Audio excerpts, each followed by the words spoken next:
بالله من الشيطان الرجيم. بسم الله الرحمن الرحيم. إنا أعطيناك الكوثر فصل لربك وانحر إن شانئك هو الأبتر.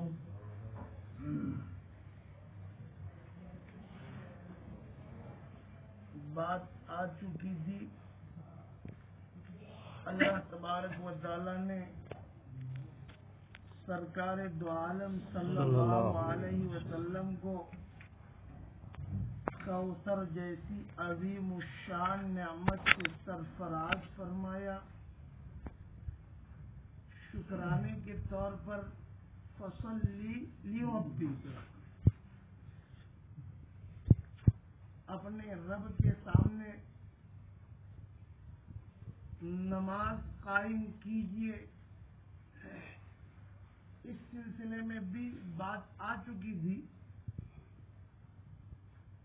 دیگر عبادات سے بھی آدمی شکر ادا کر سکتا ہے. اللہ تبارک و تعالی نے نماز کا تذکرہ خصوصیت کے ساتھ کیوں کیا؟ دو جواب آ چکے تھے. ضمن میں ایک اور بات، ارکان اسلام 5 ہے. ایمان بنیاد ہے. ایمان کے بغیر کوئی بھی نیکی کارگر نہیں ہے. مجھے کسی جوان نے سوال کیا تھا کہ ایمان والا نیکی کرتا ہے، آخرت میں اللہ تبارک و تعالی اس کو اجر دیں گے. کوئی غیر مسلم دنیا میں نیکی کرتا ہے، آخرت میں اس کو ثواب کیوں نہیں دیا جائے گا؟ ایمان والا بھی نیکی کرتا ہے اور غیر مومن بھی نیکی کرتا ہے. نیکی کے باب میں تو دونوں برابر ہے. تو مسلمان کو اللہ تبارک و تعالی آخرت میں اجر سے نوازیں گے، ثواب سے نوازیں گے، اور غیر مسلم کو دنیا میں اس کا اجر دے دیا جائے گا، آخرت میں اس کو ثواب نہیں دیا جائے گا. جواب اس کا بڑا معقول تھا. میں نے کہا بیٹا آپ جوان ہیں، اسکول میں پڑھتے ہیں، میں آپ کے سطح کے اعتبار سے جواب دے رہا ہوں. میتھمیٹکس میں ایک کا عدد آتا ہے 1 2 3 4 5 6. کہ بیٹا بلیک بورڈ پر 1 لکھا جائے اور اس کے بعد 0 0 0، تو اس 0 کا ویلیو ہوگا کہ نہیں ہوگا؟ تو کہا ہاں ویلیو ہوگا. تو 1 کے بعد 1 0 بڑھائیں گے تو کتنا ہوگا؟ 10. پھر اس کے بعد ایک اور 0 بڑھائیں گے تو کتنا؟ 100. پھر 1 0 بڑھائیں گے تو 1000. پھر 1 0 بڑھائیں گے تو 10,000. پھر 0 بڑھائیں گے لاکھ. پھر 0 بڑھائیں گے تو 10 لاکھ. پھر کروڑ. پھر 10 کروڑ. پھر ابج 10 ابج پدم 10 پدم آگے پھر چلتا ہے. اور اگر یہی 1 کا عدد بلیک بورڈ پر لکھا اور اس سے آگے آپ نے 0 اگر بڑھایا تو کچھ نہیں. آپ چاہے 1 بڑھاؤ یا 500 بڑھاؤ، لیکن اس کا کوئی ویلیو نہیں. میں نے کہا جب یہ بات سمجھ گئے تو اب سمجھو. ایمان والا جب نیکی کرتا ہے تو اس کا بھاؤ کیوں بڑھتا ہے؟ اس لیے کہ اس کے پاس ایک موجود ہے. ایک کا مطلب ایمان موجود ہے. اب ایمان لانے کے بعد جو بھی وہ عمل کرے گا یہ 0 کے درجے میں ہے. 1 کے پیچھے 0، اس کا بھاؤ بڑھتا رہتا ہے. اور کافر اس کے پاس ایک نہیں ہے، ایمان نہیں ہے، اس لیے وہ جو بھی نیک کام کرتا ہے ایسا ہی ہے کہ 1 کے شروع میں 0 0 0 لگانا. چونکہ ایک اسٹوڈنٹ کا میتھمیٹکس کا بات سمجھ گیا، معلوم ہوا کہ ایمان کے ساتھ کوئی آدمی نیکی کرتا ہے تو دنیا میں بھی اور آخرت میں بھی اللہ تبارک و تعالی ثواب اور اجر سے اس کو نوازیں گے. اور اگر بغیر ایمان کے لاکھ نیکیاں کرے لیکن اس کا کوئی اعتبار نہیں، دنیا میں اللہ تبارک و تعالی اس کا اجر دے دیں گے اور آخرت میں اس کا کوئی اجر نہیں. ایمان کے بعد 4 ارکان باقی رہے: نماز، روزہ، زکوٰۃ اور حج. یہ جو 4 ارکان اسلام ہے یہ کوئی کیف و متفق نہیں ہے. اس میں کئی راز چھپے ہوئے ہیں. وہ راز مجھے بتانا ہے. انسان بنا ہے عناصر اربع. انسان کی تخلیق میں 4 چیزیں بنیادی ہیں. انسان کے جسم کے مٹیریل میں 4 چیزیں ہیں. ایک تو مٹی ہے، ایک ہوا ہے، اور آگ ہے، اور پانی ہے. آپ پوچھیں گے انسان کے مادے میں، انسان کے بناوٹ میں مٹی کیسے؟ جب گرمی کا موسم ہوتا ہے، پسینہ سے آدمی شرابور ہوتا ہے اور بدن پر ہاتھ پھیرتا ہے تو ہاتھ میں میل آتا ہے، یہ مٹی کا اثر ہے. اسی طرح سردی کا موسم ہوتا ہے، سردی کے موسم میں جب کھجالتے ہیں تو سفید سفید جسم سے نکلتا ہے، یہ مٹی کا اثر ہے. یہاں تو مجھے پتا نہیں، ابھی میں نے فون کیا تھا ساتھی کو تو مجھے کہہ رہا تھا کہ مولانا بولا نہیں جاتا. میں نے کیا ہوا کہ گرم لو آ رہی ہے اور باہر بیٹھا ہوں اور اتنا سخت روزہ لگا ہے. مجھے پوچھتا ہے کہ آپ کیا کرتا ہو؟ میں نے کہا مجھے تو پتہ ہی نہیں میں نے روزہ رکھا ہے کہ نہیں. کیوں؟ میں نے کہا پیاسی نہیں لگی، پانی بھی نہیں پیا، پیاسی. تو کہا وہاں کا موسم رضا اڑ کے سوئے ہو. وہ تعجب کرتے تھے. میں ان کو کیسے سمجھاتا یہاں کا موسم کیا ہے؟ تو ہم وہاں گرمی کے موسم میں اس سے ہاتھ پھیرتے ہیں تو ہاتھ میں میل کچل، سردی کے موسم میں وہ سفید سفید ہو جاتا ہے، جیسے سے کھجالتے ہیں تو سفید سفید گرتا ہے. یہ مٹی کا اثر ہے. اور پانی کا اثر بتانے کی ضرورت نہیں. آدمی روتا ہے تو پانی نکلتا ہے، تھوک میں بھی پانی کا اثر ہے، اور پسینہ یہ بھی پانی کی ایک شکل ہے. اور اسی طرح باقی کیا رہا؟ ہوا کو بھی بتانا ہے. آدمی پھونک مارتا ہے تو ہوا نکلتی ہے، ناک سے بھی سانس لیا کرتا ہے، آکسیجن لیتا ہے اور کاربن ڈائی آکسائڈ باہر پھینکتا ہے. اور ایک چیز باقی رہتی کیا؟ آگ. اب آگ کیا ہے؟ آگ کو میں سمجھانے کے لیے کہتا ہوں کہ جب آگ میں جھاپٹ لگ جاتی ہے تو ہم کیا کرتے ہیں؟ وہ رومال کو اس طریقے پر گرم کرتے ہیں اور ایسے لگاتے ہیں. جھاپٹ لگ جاتی ہے تو آنکھ میں سے پانی گرتا ہے، اور اس کا علاج یہ ہے کہ کوئی رومال لے کر، کوئی کپڑا لے کر ایسے پھونک مارو تو یہ گرم ہو جاتا ہے. پھر ایسے لگاتے ہیں تو ٹھیک ہو جاتا ہے. تو یہ آپ پھونک مارتے، رومال کو گرم کرتے، اس کا مطلب آپ کا مادہ آپ میں موجود ہے. اب یہ 4 چیزیں تھی نا، مٹی، آگ، پانی اور ہوا. مٹی کی خاصیت بخلا ہے. مٹی کی خاصیت بوکھلا ہے. زمین مٹی سے بنی ہوئی ہے، بخیل ہے، سارے خزانے اپنے پیٹ میں چھپائے ہیں. اگر آپ کو لینا ہے تو مشینری کے ذریعے اس کو کھودنا پڑے گا اور یہ سارے خزانے نکالنے پڑیں گے. معلوم ہوا کہ مٹی میں بخلا ہے. انسان کے مٹیریل میں جب مٹی موجود ہے تو انسان میں بھی بخلا کا اثر آئے گا. نمبر 2 پر پانی. پانی کی خاصیت ہرس، لالچ. جب بارش کے موسم میں پانی چلتا ہے، سامنے دیوار ہوتی ہے تو پانی رک نہیں جاتا بلکہ اپنا راستہ کہیں سے بنا کر آگے چلا جاتا ہے. تو یہ اس کے ہرس کی علامت ہے، اس کے طمع کی علامت ہے، اس کے لالچ کی علامت ہے. اور جب آدمی کی بناوٹ میں پانی کا دخل ہے تو انسان کی ذات میں بھی کیا؟ طمع، لالچ اور ہرس کا مادہ ہوگا. اب تیسرا نمبر پر مٹی، پانی، ہوا. ہوا میں تکبر ہے، ہوا میں گھمنڈ ہے. جب طوفان چلتا ہے تو بڑے بڑے درخت، چاہے وہ چنار کے درخت کیوں نہ ہو، آسمان سے باتیں کرتے ہوئے درخت جڑوں سے کیا کر دیتا ہے؟ اڑا کر پھینک دیتا ہے. 2004 میں جو سونامی آیا تھا وہ ہمارے یہاں کنڈلا، گجرات میں علاقہ پڑتا ہے کنڈلا، وہاں اثر بہت تھا. کیرل میں بھی اثر تھا. گاڑیاں ہوا میں اڑی تھی، گاڑیاں، اور ویسے جانور. ہم تصور نہیں کر سکتے تھے کہ ایسا ہوگا، لیکن جب آنکھوں کا حال دیکھا تو پتا چلا کہ واقعتاً اللہ کے قہر کے سامنے انسان بے بس ہے، بے بس ہے. تو ہوا کا اثر گھمنڈ اور غرور اور تکبر ہے. اب انسان کی بناوٹ میں جب ہوا کا اثر ہوگا تو انسان میں بھی ایگو کا سوال ہوگا، غرور اور تکبر. ایک چیز باقی رہی. اب وہ کون سی ہے؟ آگ.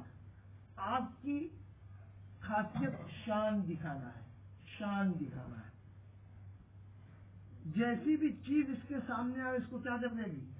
جلا کر راکھ کر دے گی, جلا کر خاک کر دے گی. شان ہے. جب اس کا اثر بھی انسان کے بناوٹ میں ہے تو گویا شان دکھانا یہ بھی انسان کی فطرت میں.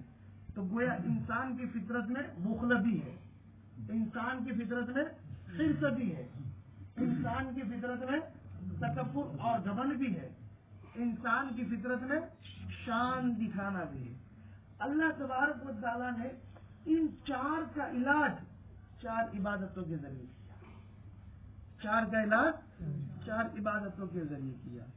نماز کو رکھا, روزے کو رکھا, زکوٰۃ کو رکھا اور حج کو رکھا. نماز کس کا علاج ہے؟ تکبر اور گھمنڈ کا. ہوا گھمنڈ, تو انسان میں گھمنڈ ہے تو اس کا علاج کس کے ذریعے کروایا؟ نماز کے ذریعے. ارے بڑے غرور کے ساتھ گھومتے ہو, بڑے بنتے ہو, آؤ میرے دربار میں, چلو پہلے ہاتھ دو, منہ دو, ہاتھ دو, آؤ سب میں امام کے پیچھے چلو, امام جیسا کرے ایسا کرو, چلو رکوع میں جاؤ. شان تمہارا گھمنڈ ٹوٹتا ہے. پھر اخیر میں سجدہ کرو, بالکل آخری انتہا عاجزی اور انتہا. تو نماز کو کس کے مقابلے میں رکھا؟ اب بولو نا, ہوا کے مقابلے میں. اور ہوا میں گھمنڈ اور تکبر ہوتا ہے. اس کا علاج ہو گیا نماز کو رکھا. اب مٹی کو ذرا لے لو, مٹی میں بخلا تھا تو وہ انسان میں بھی بخلا ہے. سال بھر میں زکوٰۃ نکالو, یہ بخل کا علاج ہے. زکوٰۃ کو رکھ کر اللہ تبارک و تعالیٰ نے بخل کا علاج کیا. اللہ تعالیٰ علیم بذات الصدور ہے کہ انسان کو مال سے محبت ہے, اس لیے ہر دن نکالنے کو نہیں کہا کہ بھئی انسان کو مال سے محبت ہے تو سال بھر میں اگر نصاب کے مالک ہو تو آپ زکوٰۃ نکالو. یہ گویا علاج ہوا کس کا؟ بخل کا. تو تکبر کا علاج نماز, بخل کا علاج زکوٰۃ. اب کیا باقی رہا؟ اب بتاؤ. پانی, حرص, لالچ. رمضان کے روزے پر ارے تم لالچی ہو, کھانے کے بھی لالچی ہو, چاول کھانے کے بھی لالچی ہو, فروٹ کھانے کے بھی لالچی ہو, کولڈ ڈرنک پینے کے بھی لالچی ہو, اور خواہشات پورے کرنے کے بھی لالچی ہو. ارے رک جاؤ, تمہاری لالچ ایک طرف رکھو, روزہ رکھو, کھانا بند کر دو, پینا بند کر دو, خواہشات کو روک دو. یہ لالچ کا علاج ہے. نفس تو تقاضا کرتا ہے پانی پیو, لالچ دکھاتا ہے. نفس تو چاہتا ہے کھانا کھاؤ, لالچ کرتا ہے. اللہ تبارک و تعالیٰ نے علاج رکھا روزہ, رمضان کے روزے. مت کھاؤ ہمارے کہے بغیر, تمہاری لالچ اور تما کو روک دو. صبح صادق سے لے کر غروب شمس تک یہ علاج ہوا. اس کا پانی, حرص کا. اللہ تبارک و تعالیٰ رمضان کے روزے رکھے. اب باقی رہا شان. آنکھ کا بھی تو اثر ہے نا, تو شان. اللہ نے حج رکھا, اور حج میں کیا حکم دیا؟ سیلے ہوئے کپڑے میں بھی اندر تھے, 2 چادریں اوڑھ کر آؤ. کیا فقط غریبوں کے لیے؟ نہیں. چاہے امیر ہو چاہے غریب ہو, چاہے بنگلے میں رہتا ہو چاہے جھوپڑے میں رہتا ہو, چاہے بخاری کا مدرس ہو چاہے نورانی قاعدے کا مدرس ہو, چاہے ماسٹر ہو چاہے پی ایم ہو, سب ایک ہی شان کے ساتھ آئیں گے 2 چادروں میں فقیرانہ چال کے ساتھ. اور سب کو ایک ہی بات کہنی پڑے کہ لبیک اللہم لبیک, اور سب کو بیت اللہ کے ارد گرد چکر لگانا پڑے. بڑی شان کی خاصیت تھی. میں شیخ التفسیر ہوں, میں شیخ الحدیث ہوں, میں فلاں مدرسے کا ناظم ہوں, میں فلاں مدرسے کا پرنسپال ہوں. اچھا چلو 7 چکر لگا کعبۃ اللہ. ابھی شہری نہیں ہو, ارے صفا مروا جاؤ, صفا سے جاؤ مروا, چلو مروا سے صفا جاؤ. ابھی مینا جاؤ, مینا, کبھی مینا کبھی عرفہ کبھی مزدلفہ, پھر مینا, پھر آؤ. یہ چکر لگانا مجنونوں کی طرح, یہ شان کو توڑنا ہے. بڑی شان دکھاتے تھے. یا کسی کی شان چلنے والی نہیں. سائڈ میں فقیر بھی چلتا ہے, امیر بھی چلتا ہے, شیخ الحدیث بھی چلتا ہے, نورانی قاعدہ پڑھانے والا بھی چلتا ہے, اور دونوں کی لباس سب برابر یکساں, کل لوگ سوا, کسی کی کوئی شان نہیں. تو حج کی عبادت فرض کر کے اللہ تبارک و تعالیٰ نے انسان کی فطرت میں جو شان دی اس شان کو دبایا. اب ذرا بتائیے کہ کتنی خوبصورت ترتیب ہے. ایمان بنیادی, پھر اس کے بعد ارکان اسلام میں نماز ہے, زکوٰۃ ہے, روزہ ہے, حج ہے. کیا یہ کیف و متفق ہے؟ نہیں. انسان کی جو بناوٹ میں کچھ اثرات ہے, اللہ تبارک و تعالیٰ نے ان عبادتوں کے ذریعے اس کا علاج کیا تاکہ انسان کا دل بھی سنور جائے اور انسان کی زندگی خوشنما ہو جائے. فصلی لربک وانحر, اور قربانی کیجیے. ایک جواب تو سمپل کہ اللہ تبارک و تعالیٰ نے اللہ کے رسول صلی اللہ علیہ وسلم کو شکرانے کے طور پر نماز کا حکم دیا اور قربانی کا حکم دیا. نماز یہ بدنی عبادت ہے, اس میں پیسہ خرچ کرنا نہیں پڑتا, اور قربانی یہ مالی عبادت ہے. تو اللہ تبارک و تعالیٰ نے کوثر کی نعمت کے بدلے میں شکرانے کے طور پر بدنی عبادت کا بھی حکم دیا اور مالی عبادت کا بھی حکم دیا. فصل لربک وانحر, اور قربانی کیجیے. ایک دوسری بات, چونکہ تانا دیا تھا کفار مکہ نے جب قاسم اور عبداللہ کا انتقال ہوا تھا کہ ان کی نسل نہیں چلے گی, تو اللہ تبارک و تعالیٰ نے کوثر کہہ کر بتایا آپ کی حقیقی اولاد بھی چلے گی اور روحانی اولاد بھی تا قیامت. اور جب کسی کو اللہ تبارک و تعالیٰ اولاد دیتا ہے تو وہ کیا کرتا ہے؟ عقیقے کے طور پر قربانی کرتا ہے. تو اللہ کے رسول صلی اللہ علیہ وسلم کو اللہ تبارک و تعالیٰ نے فرمایا ہم نے حقیقی اولاد سے بھی آپ کو نوازا اور سلبی روحانی اولاد سے بھی نوازا. آپ کا فرض بنتا ہے کہ آپ ان کی کیا کریں؟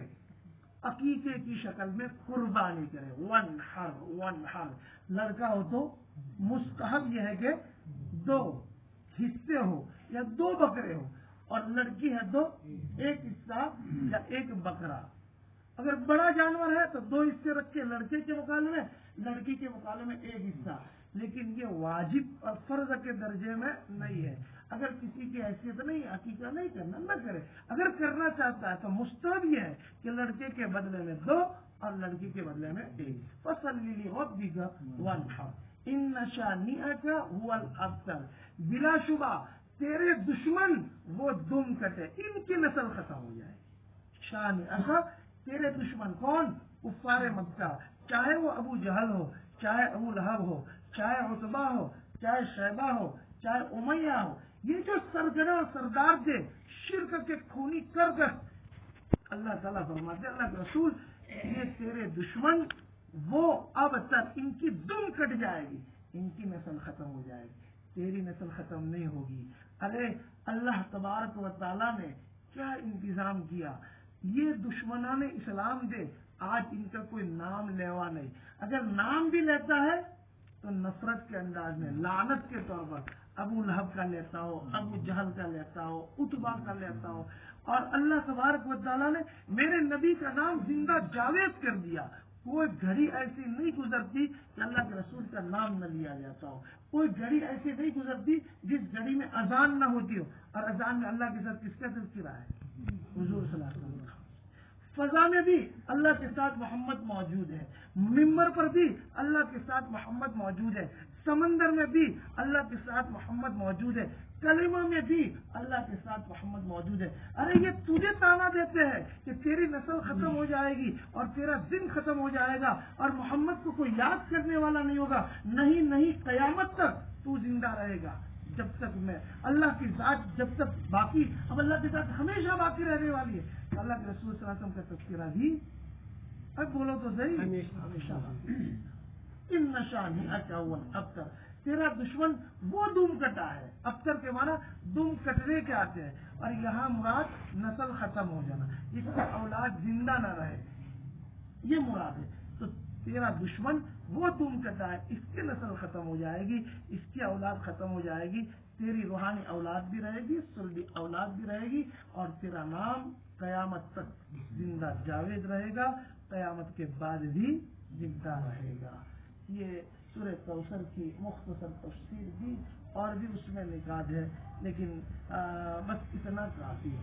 اب اللہ تبارک و تعالی ہمیں درس قرآن کی اہمیت کو سمجھنے کی توفیق عطا فرمائے. جہاں کہیں بھی درس قرآن ہوتا ہے اور درس حدیث، وہاں اللہ کا نور برستا ہے. شاہ ولی اللہ محدث دہلوی رحمۃ اللہ علیہ مراقبہ کیا تھا روز اقدس پر، تو کہتے تھے میں نے دیکھا جہاں کہیں بھی درس حدیث یا درس قرآن ہوتا ہے، اللہ کے رسول صلی اللہ علیہ وسلم کے روز اقدس سے روشنی نکلتی ہے اور روشنی اس مجلس میں جاتی. بہت بڑی بات لکھی شاہ ولی اللہ محدث دے.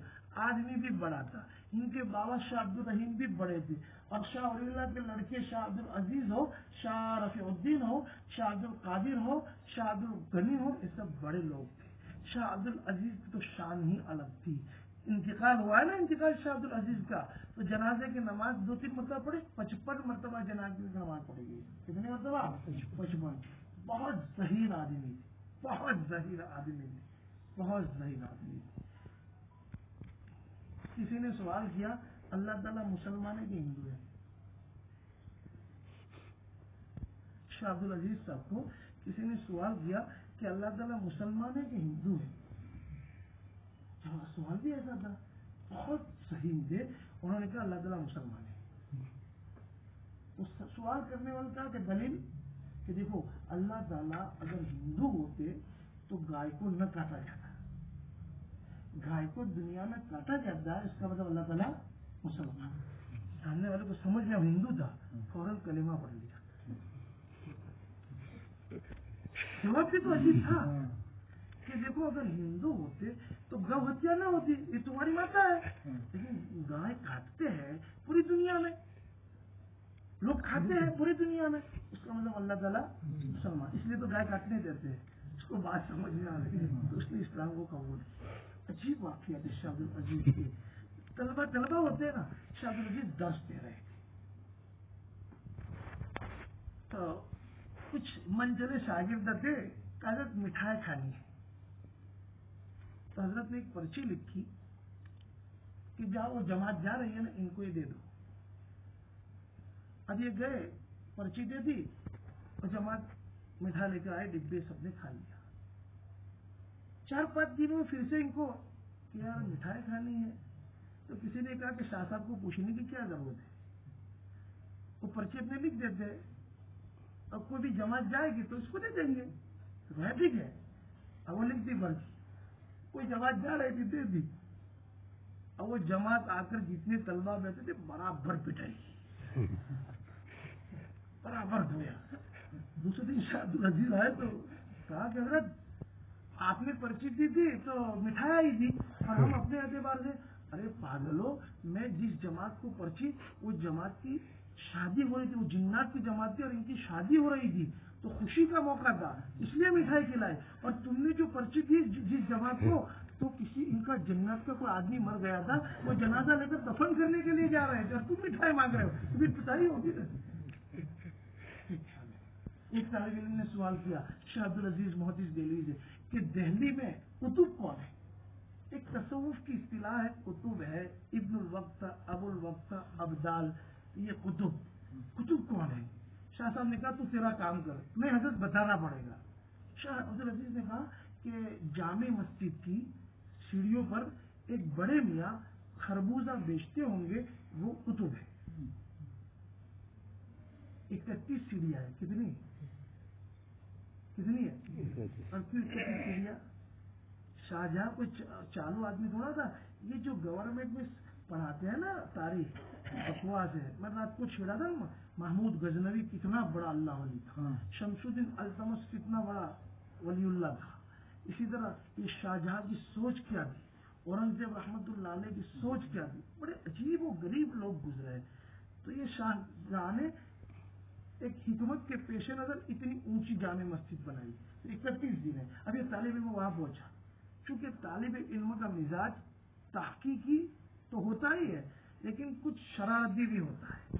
کیا دیکھے تو صحیح کہا ہے تو اب گئے تو آپ کی طرف ایک بڑے میاں خربوزہ بھیج رہے تھے.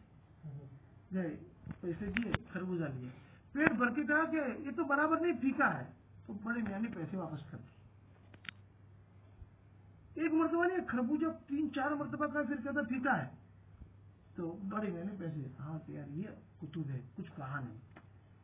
کچھ دن میں پھر سے شاہ عبد العزیز صاحب سے کہا کہ سر دوسرا کون کتب ہے؟ ایک کتب میں نے آزما لیا, دوسرا. شاہ صاحب نے سمجھا کہ سارا سدھرنے والا نہیں ہے, یہ بار بار سوار کرے گا, تو اس کی دوا تو کرنی پڑے گی. ٹیڑھی انگلی سے گھینا نکلے تو, ارے سیدھی انگلی سے گھینا ٹیڑھی.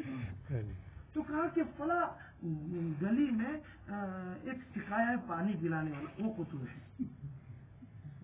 محلے کے کنارے پر ایک سکھایا ہے, پانی بیچتا ہے. تو یہ گیا, کہا کہ پانی پینا ہے, تو وہ پیسے دیے, پانی دیا میاں نے, یہ آدھی گلاس پی اور پھینک دی, یہ تو برابر نہیں ہے. دوسرا پانی دی, یہ آدھی گلاس ہے, یہ تو برابر نہیں ہے. تیسرا آدھی سے برابر نہیں ہے. ایک تماچا مارا, کیا خربوزہ والا بابا سمجھا؟ کیا تھا خربوزہ والا بابا سمجھا؟ مطلب یہ تھا کہ وہ بھی کتب تھے, میں بھی کتب ہوں, لیکن تو یہ سمجھا کہ خربوزہ والے نے پیسے واپس کرتے, میں بھی. ایک زور سے تماچا مارا. شاہ عبد العزیز کو آ کر کہتا ہے کہ حضرت یہ تو ایسا ہوا, ہاں کہ وہ کتب جمالی تھا, یہ کتب جلالی تھا, علاج کرنا پڑتا ہے. اتنے بہت سارے واقعات ہیں. شاہ عبد العزیز کے 72 سال کی عمر, بھائی 17 سال کی عمر میں حدیث اور تفسیر پڑھانا شروع کیا تھا.